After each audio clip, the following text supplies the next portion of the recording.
Hello everyone, please మా channel ని subscribe చేసుకోండి. అలాగే ఇక్కడ ఒక గంట ఉంది కదా, అది యాక్టివేట్ చేసుకుంటే మా లేటెస్ట్ అప్డేట్స్ అన్ని చూసేయొచ్చు. ఇకపోతే ఇప్పటికే సినిమా దాదాపుగా 10,000కు పైగా థియేటర్లలో విడుదల అవడంతో మొదటి రోజు కలెక్షన్స్ భారీగానే వస్తాయని థియేటర్ విశ్లేషకులు చెప్పారు.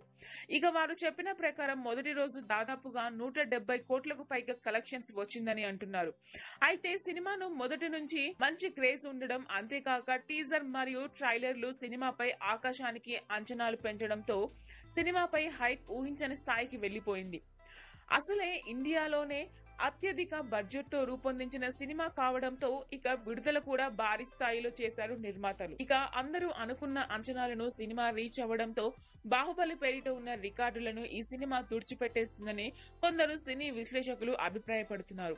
అందులోనూ రజనీ సినిమాలు కొన్నేళ్ల నుండి పెద్దగా ఆడకపోవడం, ఇక శంకర్ కు కూడా కొన్నాళ్ల నుండి సరైన హిట్స్ లేకపోవడంతో ఒక్కసారిగా ఇంత అద్భుత చిత్రాన్ని చూసిన అనుభూతితో సినిమాను ఒక్కసారి చూసిన వారే మళ్లీ చూస్తున్నారని సమాచారం. ఇక ఈ సినిమా రెండవ రోజు కూడా తన హవాని కొనసాగించిందని చెప్తున్నారు. ఇక అందుతున్న సమాచారం ప్రకారం రెండవ రోజు 100 కోట్ల వరకు కలెక్షన్లు వచ్చినట్లు తెలుస్తోంది. ఇక దీన్ని బట్టి చూస్తుంటే రాబోయే రోజుల్లో ఈ సినిమా బాహుబలి కలెక్షన్స్ చాలా వరకు దాటేసే అవకాశం లేకపోలేదని అర్థమవుతుంది. అయితే మరికొద్ది రోజులు గడిస్తే ఆ విషయం చెప్పలేము. మరి దీనిపై మీ అభిప్రాయాన్ని కామెంట్ రూపంలో మాకు తెలియచేయండి. ఫేవరెట్ హీరోల మరిన్ని లేటెస్ట్ అప్డేట్స్ కోసం మా ఛానల్ కు సబ్స్క్రైబ్ అవ్వండి. మా వీడియో నచ్చినట్లయితే లైక్ చేయండి, షేర్ చేయండి, కామెంట్ చేయండి.